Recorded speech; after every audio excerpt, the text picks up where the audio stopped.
नमस्कार दोस्तों, मैं Dinesh Kumar DRS biology channel में आप सभी का स्वागत करता हूं। जैसा कि कल हम लोग मानव में जनन का नर जनन तंत्र पढ़ा, हम लोगों ने मेल रिप्रोडक्टिव सिस्टम के बारे में हम लोग पढ़े और बताया गया कि नर जनन तंत्र को 3 भागों में हम विभाजित कर सकते हैं। पहला है प्राथमिक लैंगिक अंग, प्राथमिक लैंगिक अंग। दूसरा है द्वितीयक लैंगिक अंग, द्वितीयक लैंगिक अंग। और तीसरा है जनन ग्रंथि, जनन ग्रंथि।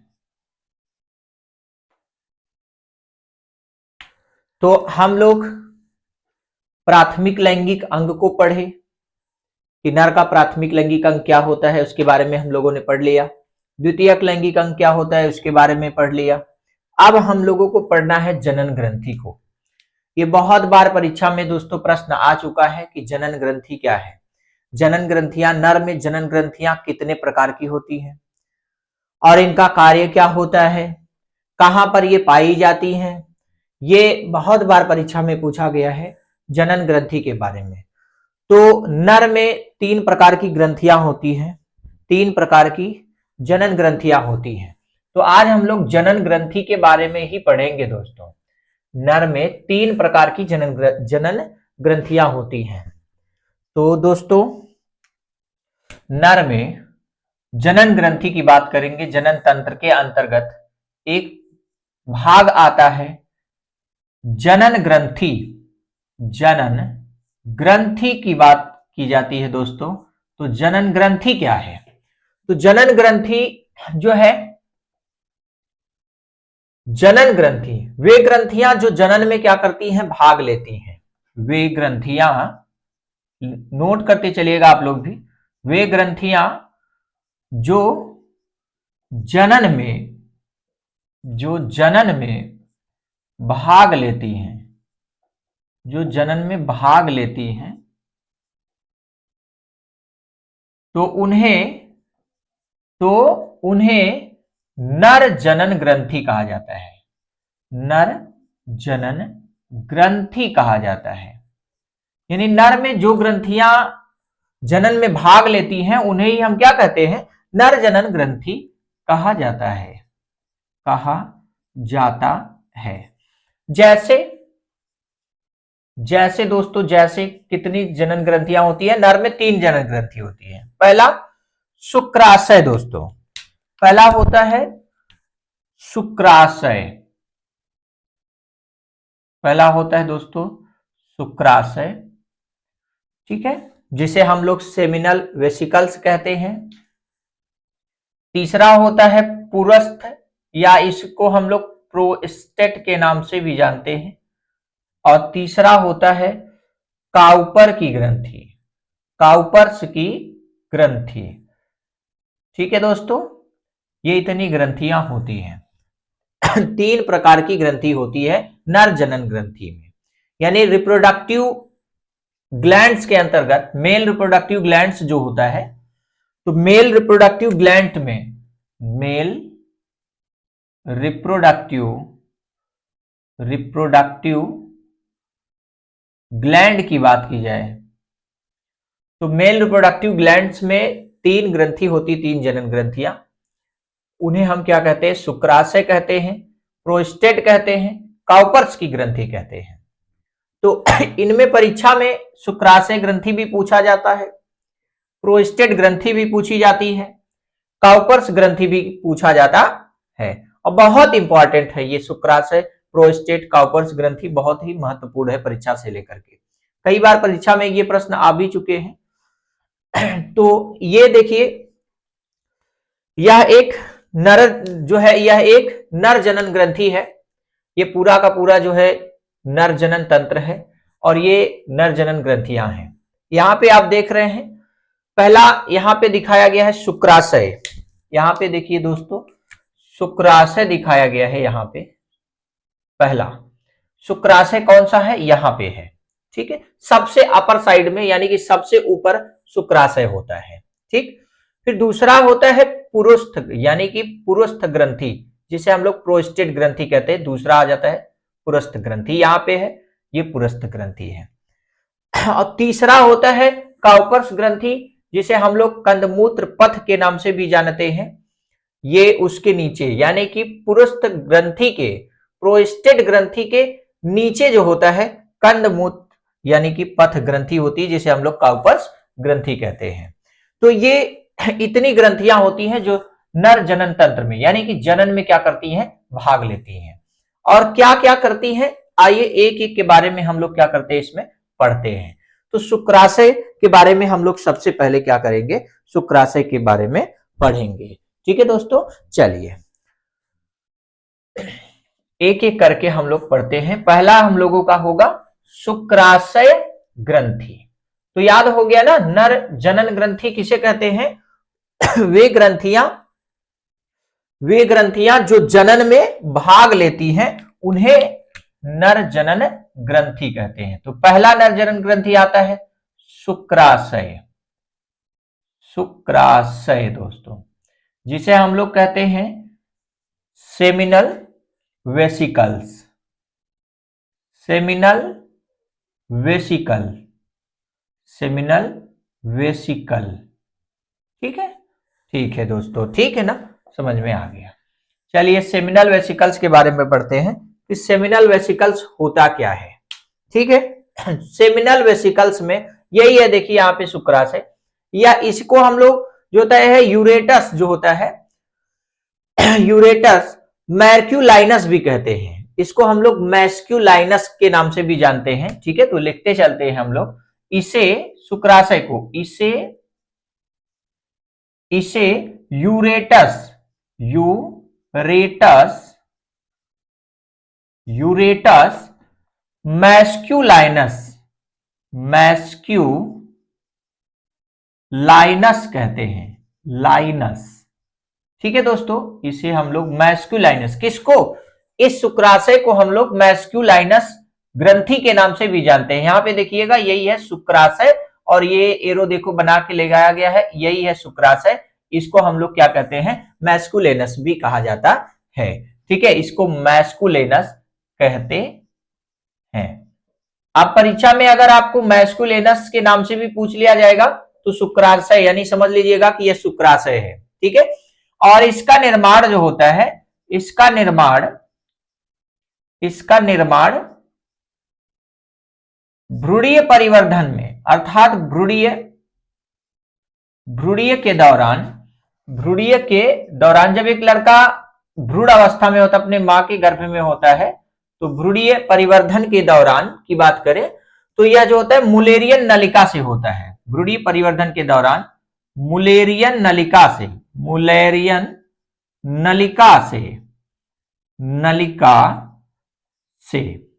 ठीक है, इसका निर्माण मुलेरियन नलिका से होता है।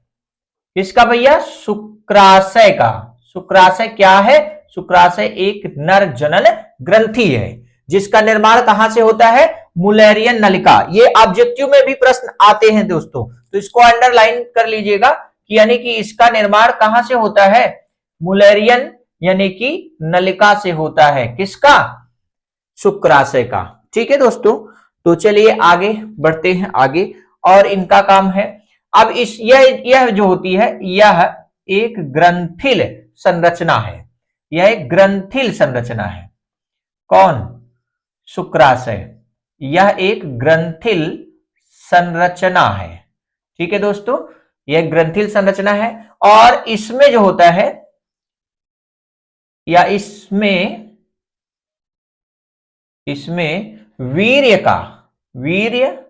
वीर्य मतलब सीमेन। ठीक है, सीमेन आगे बता रहे हैं आपको वीर्य क्या है। तो वीर्य जो होता है यह एक गाढ़ा चिपचिपा सा द्रव है। ठीक है, क्षारीय द्रव है यह। इसमें वीर्य का 60 से 70% भाग, याद रखे रहना, 60 से 70% भाग बनता है या बनाता है, यानी यह वीर्य का कितना प्रतिशत भाग बनाता है? शुक्राशय में वीर्य का कितना प्रतिशत भाग बनता है? सीमेन का 60 से 70। ये प्रश्न बहुत बार पूछा गया ऑब्जेक्टिव में कि वीर्य का जो होता है, सीमेन का निर्माण सबसे ज्यादा किस ग्रंथि में होता है, किस नर जनन की किस ग्रंथि में होता है? तो वो होता है शुक्राशय। इसमें 60 से 70% भाग क्या होता है दोस्तों? बनता है। ठीक है, तो चलिए आगे पढ़ते हैं हम लोग, थोड़ा सा वीर्य के बारे में समझ लेते हैं कि वीर्य क्या है। ठीक है, सीमेन इसको हम लोग कहते हैं अंग्रेजी में, सीमेन। ठीक है, ठीक है, ठीक है दोस्तों। वीर्य जो होता है यह एक गाढ़ा क्षारीय द्रव है। यह एक गाढ़ा क्षारीय, यह एक गाढ़ा क्षारीय द्रव है। यह एक गाढ़ा क्षारीय द्रव है जिसमें प्रोटीन होता है। याद रखिएगा, वीर्य में क्या होता है? प्रोटीन, जिसमें प्रोटीन होता है और भी होते हैं, प्रोटीन होता है, फ्रक्टोज भी होता है, प्रोटीन, फ्रक्टोज। ठीक है, नोट करते चलिए। वीर्य में क्या क्या पाया जाता है? प्रोटीन पाया जाता है, फ्रक्टोज पाया जाता है, और एक और होता है प्रोस्टा जो होता है ग्लैंडिस तथा प्रोस्टाग्लैंडिस, प्रोस्टाग्लैंडिस, प्रोस्टाग्लैंडिस होता है दोस्तों। ठीक है, तो ये पाए जाते हैं। ठीक है, पाए जाते हैं, पाए जाते हैं। ओके दोस्तों, ठीक। तो जिसमें प्रोटीन, फ्रक्टोज, यानी कि वीर्य के अंदर प्रोटीन पाया जाता है, फ्रक्टोज पाया जाता है, प्रोस्टाग्लैंडिन्स पाया जाता है। अब ये जो फ्रक्टोज होता है ये क्या करता है? फ्रक्टोज जो होता है ये शुक्राणुओं को, फ्रक्टोज या शुक्राणुओं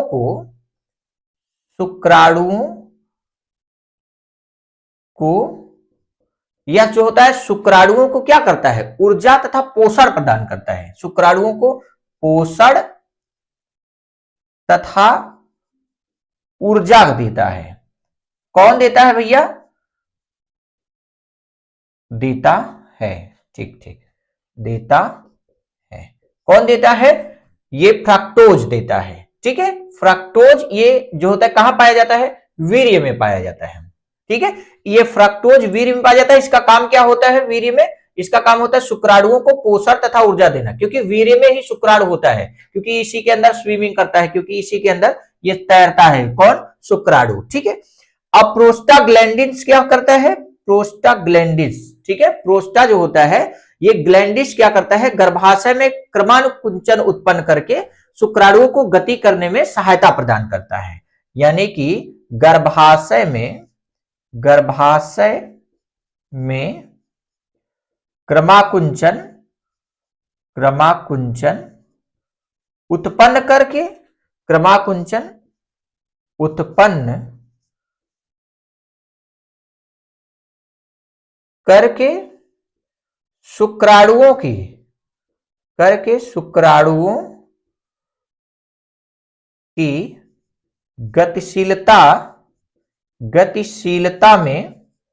गतिशीलता में सहायक होता है दोस्तों। गतिशीलता में सहायक होता है। ये किसका काम होता है दोस्तों? ये होता है किसका? वीर्य के पाए जाने वाले पदार्थ प्रोस्टाग्लैंडिस का काम होता है। प्रोस्टाग्लैंडिस क्या करता है? गर्भाशय में जब ये जल से जाता है, जब यानी मैथुनांग क्रिया होती, मैथुन क्रिया होगी, जब एक नर और मादा में मैथुन की क्रिया होती है, तो जब वीर्य स्खलन होता है, जब वीर्य स्खलित होता है तो वीर्य के साथ शुक्राणु भी जाता है। कहां? गर्भाशय के अंदर। तो वह गर्भाशय में ये जो वीर्य के अंदर पाया गया पदार्थ यानी प्रोस्टाग्लैंडिस है, ये क्या करेगा? गर्भाशय में क्रमानुकुंचन उत्पन्न करेगा, जिससे शुक्राणु क्या बने रहेंगे? गतिशील, यानी कि उसमें गतिशीलता में सहायता मिलती है। ठीक है, प्राप्त होती है। तो ये था हमारा क्या। और एक चीज और याद रखिएगा कि जो वीर्य होता है, वीर्य का पीएच, वीर्य का पीएच मान, वीर्य का पीएच मान 7.4 होता है। ठीक है, 7.4 होता है। ये भी बहुत इंपॉर्टेंट है, ये भी ऑब्जेक्टिव में पूछा जाता है। कितना भैया? 7 याद रखिएगा इसको, ठीक है, 7.4 होता है। वीर्य में कौन कौन सा पदार्थ पाया जाता है? तो वीर्य में पाया जाता है प्रोटीन पाया जाता है, ठीक है, फ्रक्टोज पाया जाता है, प्रोस्टाग्लैंडिस पाया जाता है। और फ्रक्टोज का काम क्या करता है? वीर्य में शुक्राणुओं को पोषण तथा ऊर्जा देता है फ्रक्टोज। और प्रोस्टाग्लैंडिस क्या करता है? गर्भाशय में क्रमांकुंचन उत्पन्न करके शुक्राणुओं को गतिशीलता में सहायता प्रदान करता है। ठीक है, ठीक है। तो इतना तो आ ही गया समझ में कि शुक्राशय क्या है। यह एक ग्रंथि, आप लोग स्क्रीनशॉट लीजिए, नोट करिए, फिर दूसरे ग्रंथि को पढ़ते हैं हम लोग। ठीक है, चलिए चलिए आगे चलते हैं। ठीक है, अगला हम लोगों का ग्रंथि आता है, अगला आता है नर जनन ग्रंथि। कौन? पुरुस्थ ग्रंथि, जिसको प्रोस्टेट ग्रंथि के नाम से भी जाना जाता है। पुरुस्थ ग्रंथि, ठीक है, पुरस्थ ग्रंथि के नाम से जानते हैं, जिसे हम लोग प्रोस्टेट ग्लैंड्स के नाम से भी जाना जाता है। तो दूसरा आ जाता है हम लोगों का, ठीक है, दूसरा ग्रंथि आ जाता है किसका? नरजनन ग्रंथि में दूसरा आ जाता है, जिसको हम लोग क्या बोलते हैं? प्रोस्टेट, प्रोस्टेट ग्रंथि, ठीक है, जिन्हें हम लोग अंग्रेजी में भी प्रोस्टेट, प्रोस्टेट ग्लैंड्स के नाम से जानते हैं। ठीक है, ओके। तो चलिए इसको देख लिया जाता है, ये क्या करता है? प्रोस्टेट ग्लैंड्स ये कहां पे है? तो ध्यान से देखिए, यहां पे है ना, ये देखो शुक्राशय था, शुक्राशय को हम लोगों ने पढ़ लिया है। अब यही जो इसके नीचे वाला भाग है, यही है, देखो यहां पे एरो, देखो ये गया, ये जो दिल वाला आकार यहां पे बनाया गया है, यही कौन है? पुरस्थ ग्रंथि, या इसको हम लोग प्रोस्टेट ग्रंथि के नाम से भी क्या करते हैं? जानते हैं। ठीक है, तो इसके बारे में हम लोगों को क्या करना है? पढ़ना है, पुरस्थ ग्रंथि क्या होती है। तो प्रोस्टेट ग्रंथि यह मूत्र मार्ग के अधर भाग पर पाई जाती है। मूत्र मार्ग की कहां पाई जाती है? अधर भाग पर पाई जाती है। तो लिखते चलिएगा, प्रोस्टेट ग्रंथि यानी यह मूत्र मार्ग के, यह मूत्र मार्ग के अधर भाग पर, अधर भाग पर, यह मूत्र मार्ग के कहां पर? अधर भाग पर पाई जाने वाली एक बड़ी ग्रंथि है। अधर भाग पर पाई जाने वाली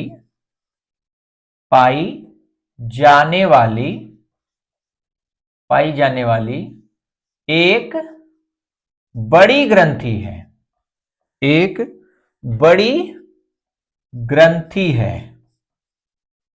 ठीक है, अधर भाग पर पाई जाने वाली ये क्या है? बड़ी ग्रंथि है। यह भी एक क्षारीय द्रव का स्राव करती है दोस्तों। किसका? यह एक क्षारीय द्रव का, एक क्षारीय द्रव का स्राव करती है, स्राव करती है। कौन? Prostate glands. यह एक क्षारीय द्रव का क्या करती है? स्राव करती है। यह भी वीर्य का, जो वीर्य तो जानते ही है क्या है? वीर्य का 15 से 30% भाग बनाती है। 15 से 30% भाग बनाती है। तो बहुत ही इंपॉर्टेंट है दोस्तों, बहुत ही इंपॉर्टेंट है। 15 से 20% क्या बनाती है? भाग बनाती है दोस्तों। ठीक है, यह भी क्या करती है? 15 से 20% भाग बनाती है। बहुत इंपॉर्टेंट। अभी देखिए बताया गया है शुक्राशय में कितना प्रतिशत भाग बनाती है? शुक्राशय में वीर्य का कितना प्रतिशत भाग बनता है? शुक्राशय में वीर्य का कितना प्रतिशत भाग बनता है? शुक्राशय में 60 से 70% वीर्य का क्या करता है? भाग बनता है। लेकिन पुरस्थ ग्रंथि में, प्रोस्टेट ग्लैंड्स में कितना? 15 से 30% क्या होता है? भाग बनता है। ठीक है, 15 से 30% भाग बनता है। इसमें सिट्रिक अम्ल पाया जाता है दोस्तों। इसमें भैया, इस जो स्राव करता है, जो वीर्य बनाता है, उसके वीर्य में, ठीक है, इसके वीर्य में, इसमें सिट्रिक अम्ल, इसमें सिट्रिक अम्ल, ठीक है, इसमें सिट्रिक अम्ल पाया जाता है दोस्तों। और इसके बाद फाइब्रिनोलाइसिन भी पाया जाता है। ठीक है, फाइब्रिनोलाइसिन एक ही में है, लाइसिन नोट करते चलिएगा। ठीक है, फाइब्रिनोलाइसिन। ठीक, इसमें सिट्रिक अम्ल, फाइब्रिनोलाइसिन और स्पर्मिन भी पाया जाता है। स्पर्मिन पाया जाता है। ठीक है दोस्तों, स्पर्मिन भी क्या किया जाता है, पाया जाता है। अब जो ये फाइब्रोलाइसिन है, ये फाइब्रोलाइसिन क्या करता है जानते हैं? ये फाइब्रोलाइसिन भी क्या करता है, ये शुक्राणुओं को गतिशीलता बनाए रखता है। यानी हमेशा शुक्राणु गतिशील अवस्था में होते हैं, हमेशा गति करते रहते हैं। तो ये इसको गतिशीलता बनाए रखने में किसका मदद होता है, कौन मदद करता है? ये फाइब्रिनोलाइसिन, जो किसमें पाया जाता है? वीर्य में। किसके वीर्य में? यानी कि कहां पे? प्रोस्टेट ग्रंथि के द्वारा जो वीर्य तैयार होती है उसके अंदर, जो स्राव करती है, यानी क्षारीय द्रव का स्राव करती है, उसी स्राव के अंदर फाइब्रिनोलाइसिन पाया जाता है, जो शुक्राणुओं को, देखिए यहां पे नोट कर दे रहा हूं, जो शुक्राणुओं को, यानी फाइब्रिनोलाइसिन शुक्राणुओं को गतिशीलता बनाए रखती है। गतिशीलता, शुक्राणुओं की गतिशीलता बनाए रखती है। ठीक है दोस्तों, तो ये भी आप लोगों को क्या हो गया होगा, समझ में आ गया होगा। तो बड़ी सिंपल सी बात है। प्रोस्टेट ग्रंथि क्या है? प्रोस्टेट ग्रंथि यह मूत्र मार्ग के अधर भाग पर पाई जाने वाली एक सबसे बड़ी ग्रंथि है। ठीक है, और यह एक क्षारीय द्रव का स्राव करती है, जिसमें वीर्य का 15 से 30% भाग बनाती है। जिसमें से वीर्य का कितना प्रतिशत भाग बनाएगी? 15 से 30% भाग बनाएगी। और इसके स्राव के अंदर क्या पाया जाएगा? सिट्रिक अम्ल पाया जाएगा। ठीक है, क्या? सिट्रिक अम्ल, फाइब्रिनोलाइसिन पाया जाएगा, स्पर्मिन पाया जाता है। ठीक है, तो फाइब्रोलाइसिन क्या करता है? ये शुक्राणुओं की गतिशीलता बनाए रखती है। ठीक, तो ये था प्रोस्टेट ग्रंथि। तो हम लोग कितना पढ़ लिए दोस्तों? हम लोग पढ़ लिए कितने ग्रंथि को?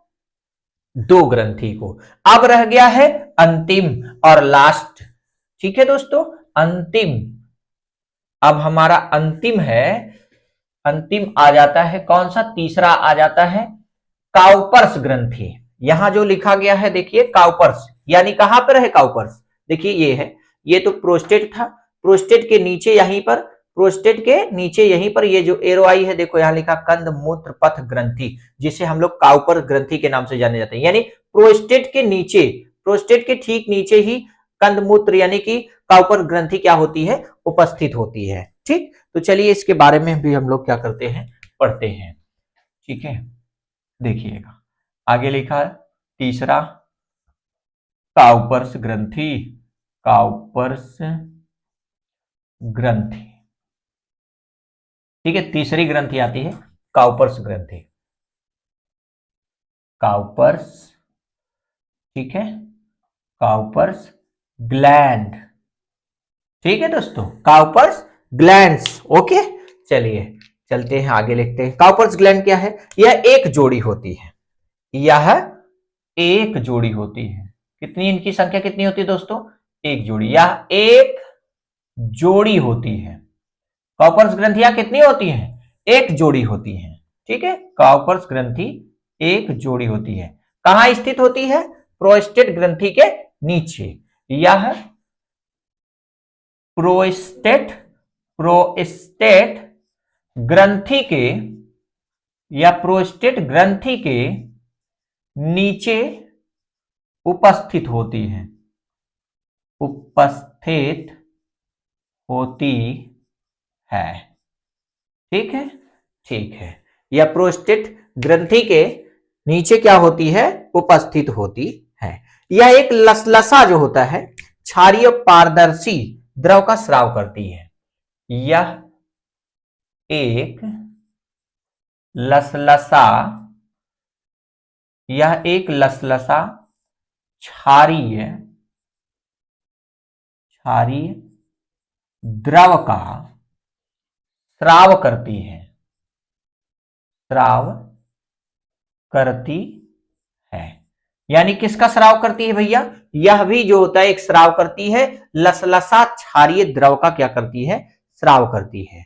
और इस स्राव के कारण मूत्र मार्ग जो होता है वो स्नेहक तथा क्षारीय बनाती है। जो मूत्र मार्ग को जो मूत्र मार्ग को स्नेहक तथा क्षारीय बनाती है,